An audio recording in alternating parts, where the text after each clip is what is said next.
ಎಷ್ಟೇ ಟ್ರೈ ಮಾಡಿದ್ರೂ ರೆಸ್ಟೋರೆಂಟ್ ಸ್ಟೈಲ್ನಲ್ಲಿ ಮಾಡೋ ಥರ ತಿಕ್ಕಾಗಿ ತುಂಬ ಕ್ರೀಮಿಯಾಗಿ ರಿಚ್ಚಾಗಿ ನಮ್ಮನಲ್ಲಿ ಗ್ರೇವಿ ಆಗ್ತಾ ಇಲ್ಲ ಅಂದರೆ ಈ ರೆಸಿಪಿನ ಖಂಡಿತ ನೀವು ಟ್ರೈ ಮಾಡಲೇಬೇಕು.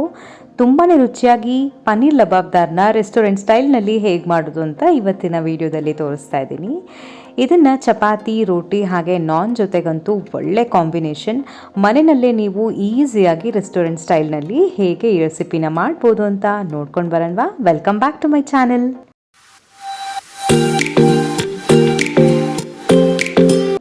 ಇದನ್ನು ಮಾಡೋದಕ್ಕೆ ಒಂದು ಮಸಾಲೆನ ಹುರ್ಕೋಬೇಕಾಗತ್ತೆ. ಒಂದು ಪ್ಯಾನ್ಗೆ 1 ಟೇಬಲ್ ಸ್ಪೂನಷ್ಟು ಎಣ್ಣೆ, 1 ಸ್ಪೂನಷ್ಟು ಜೀರಿಗೆ, 2 ಪಲಾವ್ ಎಲೆ, ಹಾಗೆಯೇ 2 ದೊಡ್ಡ ಏಲಕ್ಕಿ, 1 ಇಂಚಷ್ಟು ಚಕ್ಕೆ, 2 ಹಸಿಮೆಣಸಿನಕಾಯಿ, 2 ಒಣಮೆಣಸಿನಕಾಯಿ, ಸ್ವಲ್ಪ ಶುಂಠಿ ಹಾಗೆಯೇ ಸ್ವಲ್ಪ ಬೆಳ್ಳುಳ್ಳಿನ ಸೇರಿಸ್ಕೊಂಡಿದ್ದೀನಿ.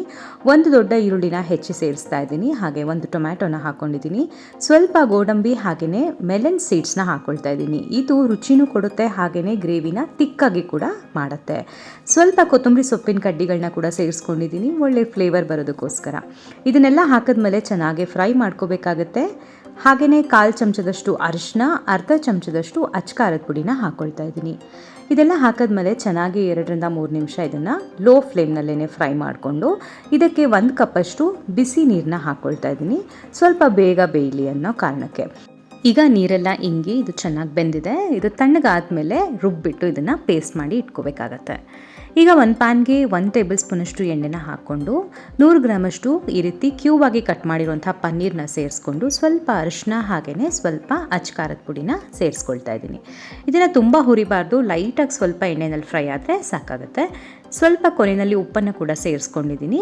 ಪನ್ನೀರ್ಗೆ ಎಷ್ಟು ಬೇಕಾಗುತ್ತೆ ಅಷ್ಟು ಮಾತ್ರ ಇದಕ್ಕೆ ಹಾಕಿ ಚೆನ್ನಾಗಿ ಫ್ರೈ ಮಾಡಿಕೊಂಡು ಇದನ್ನು ಒಂದು ಬೌಲ್ಗೆ ಎತ್ತಿಟ್ಕೊಳ್ತಾ ಇದ್ದೀನಿ.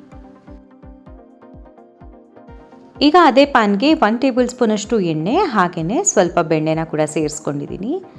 ಈಗ ಇದಕ್ಕೆ ಸ್ವಲ್ಪ ಜೀರಿಗೆನ ಹಾಕ್ಕೊಂಡು ಹೆಚ್ಚಿರುವಂಥ ಈರುಳ್ಳಿನ ಸೇರಿಸ್ಕೊಳ್ತಾ ಇದ್ದೀನಿ. 1 ಈರುಳ್ಳಿನ ಸಣ್ಣದಾಗಿ ಹೆಚ್ಚಿ ಅದಕ್ಕೆ ಸೇರಿಸ್ಕೊಂಡಿದ್ದೀನಿ. ಹಾಗೆಯೇ ಸ್ವಲ್ಪ ಹಸಿಮೆಣಸಿನ್ಕಾಯಿ ಕೂಡ ಸಣ್ಣದಾಗಿ ಹೆಚ್ಚಿ ಸೇರಿಸ್ಕೊಂಡಿದ್ದೀನಿ.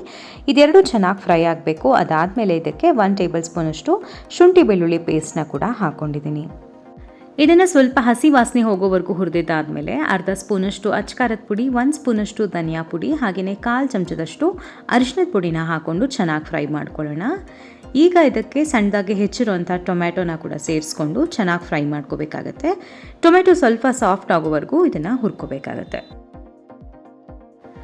ಈಗ ನಾವು ಮೊದಲೇ ಮಾಡಿಟ್ಕೊಂಡಿರುವಂಥ ಮಸಾಲ ಪೇಸ್ಟನ್ನ ಈ ಒಗ್ಗರಣೆಗೆ ಸೇರಿಸ್ಕೊಂಬಿಡೋಣ. ಹಾಗೆಯೇ ಜಾರ್ಗೆ ಸ್ವಲ್ಪ ನೀರನ್ನ ಕೂಡ ಸೇರಿಸ್ಕೊಂಡು ಗ್ರೇವಿಗೆ ಹಾಕ್ಕೊಳ್ತಾ ಇದ್ದೀನಿ. ಚೆನ್ನಾಗಿ ಇದನ್ನು ಮಿಕ್ಸ್ ಮಾಡ್ಕೊಳ್ಳೋಣ. ಹಾಗೆಯೇ ಇದನ್ನು ಬಿಡದೆ ಕೈಯಾಡ್ಕೊಳ್ತಾನೆ ಇರಬೇಕು. 2ರಿಂದ 3 ನಿಮಿಷ ಚೆನ್ನಾಗಿ ಇದು ಲೋ ಫ್ಲೇಮ್ನಲ್ಲೇ ನಾವು ಕುಕ್ ಮಾಡ್ಕೋಬೇಕಾಗತ್ತೆ. ಈಗ ಇದು ಚೆನ್ನಾಗೇ ಕುದ್ದಿದೆ. ಈ ಹಂತದಲ್ಲಿ ನಾನು 1 ಕ್ಯಾಪ್ಸಿಕಮ್ನ ಸಣ್ಣದಾಗಿ ಹೆಚ್ಚಿ ಸೇರಿಸ್ಕೊಳ್ತಾ ಇದ್ದೀನಿ. ಕೊನೆಯಲ್ಲಿ ಹಾಕೋದ್ರಿಂದ ಕ್ಯಾಪ್ಸಿಕಮ್ ಕ್ರಂಚಿ ಆಗಿರುತ್ತೆ ಅಂತ ಈಗ ಹಾಕ್ಕೋಬೇಕಾಗತ್ತೆ. ಚೆನ್ನಾಗಿ ಇದನ್ನು ಈ ರೀತಿ ಹುರ್ಕೊಂಡ್ಮೇಲೆ ರುಚಿಗೆ ತಕ್ಕಷ್ಟು ಉಪ್ಪನ್ನು ಸೇರಿಸ್ಕೊಳ್ತಾ ಇದ್ದೀನಿ. 1 ಸ್ಪೂನಷ್ಟು ಉಪ್ಪನ್ನು ಹಾಕ್ಕೊಳ್ತಾ ಇದ್ದೀನಿ. ಹಾಗೆಯೇ ಒಂದು ಅರ್ಧ ಸ್ಪೂನಷ್ಟು ಸಕ್ಕರೆನ ಹಾಕ್ಕೊಳ್ಳೋಣ ಟೇಸ್ಟ್ಗೋಸ್ಕರ. ಈಗ ನಾವು ಎಣ್ಣೆನಲ್ಲಿ ಫ್ರೈ ಮಾಡಿಟ್ಕೊಂಡಂಥ ಪನ್ನೀರನ್ನ ಕೂಡ ಸೇರಿಸ್ಕೊಳ್ತಾ ಇದ್ದೀನಿ. ಹಾಗೆಯೇ 1-2 ಸ್ಪೂನಷ್ಟು ಫ್ರೆಶ್ ಕ್ರೀಮ್ನ ಸೇರಿಸ್ಕೋಬೇಕಾಗತ್ತೆ. ಹಾಗೆಯೇ 1/4 ಚಮಚದಷ್ಟು ಗರಂ ಮಸಾಲೆನ ಹಾಕ್ಕೊಳ್ತಾ ಇದ್ದೀನಿ. ಸ್ವಲ್ಪ ಕಸೂರಿ ಮೇಥಿನ ಕ್ರಷ್ ಮಾಡಿಬಿಟ್ಟು ಈ ರೀತಿ ಸೇರಿಸ್ಕೊಳ್ಳಿ. ಹಾಗೆಯೇ ಹೆಚ್ಚಿರುವಂಥ ಕೊತ್ತಂಬರಿ ಸೊಪ್ಪನ್ನ ಹಾಕ್ಕೊಂಡಿದ್ದೀನಿ. ಮೇಲೆ ಇವಾಗ ತುರಿದಿರೋಂಥ ಪನ್ನೀರನ್ನ ಕೂಡ ಸೇರಿಸ್ಕೊಳ್ತಾ ಇದ್ದೀನಿ. ನೋಡಿ ಎಷ್ಟು ರಿಚ್ಚಾಗಿ ಕ್ರೀಮಿಯಾಗಿ ಇದು ಬಂದಿದೆ ಅಂತ. ಮೇಲ್ಗಡೆ 1 ಟೇಬಲ್ ಸ್ಪೂನಷ್ಟು ಬೆಣ್ಣೆನ ಕೂಡ ಹಾಕ್ಕೊಂಡ್ಮೇಲೆ ಈ ಗ್ರೇವಿ ಸರ್ವ್ ಮಾಡೋಕ್ಕೆ ರೆಡಿ ಇರುತ್ತೆ. ಇದನ್ನು ಚೆನ್ನಾಗಿ ಮಿಕ್ಸ್ ಮಾಡಿಕೊಂಡು ಚಪಾತಿ, ರೋಟಿ ಹಾಗೆ ನಾನ್ ಜೊತೆಗೆ ನೀವು ಸರ್ವ್ ಮಾಡ್ಬೋದು. ತುಂಬಾ ರಿಚ್ ಆಗಿರುವಂತಹ ಥೇಟ್ ರೆಸ್ಟೋರೆಂಟ್ ಸ್ಟೈಲ್ನಲ್ಲಿ ಮಾಡುವಂತಹ ಈ ಪನ್ನೀರ್ ಲಬಾಬ್ದಾರ್ ಈಗ ರೆಡಿಯಾಗಿದೆ. ಮಿಸ್ ಮಾಡದೆ ಈ ರೆಸಿಪಿನ ಮನೆಯಲ್ಲಿ ನೀವು ಕೂಡ ಟ್ರೈ ಮಾಡಿ. ತುಂಬಾ ರಿಚ್ ಆಗಿರುವಂಥ ಕ್ರೀಮಿ ಆಗಿರುವಂಥ ಪನ್ನೀರ್ ಲಬಾಬ್ದಾರ್ ನಿಮ್ಗೆ ಇಷ್ಟ ಆಗಿದ್ದರೆ ಲೈಕ್ ಮಾಡೋದನ್ನು ಮರಿಬೇಡಿ. ಮುಂದಿನ ರೆಸಿಪಿಯೊಂದಿಗೆ ಮತ್ತೆ ಸಿಗ್ತೀನಿ. ಅಲ್ಲಿವರೆಗೂ ನಮಸ್ಕಾರ.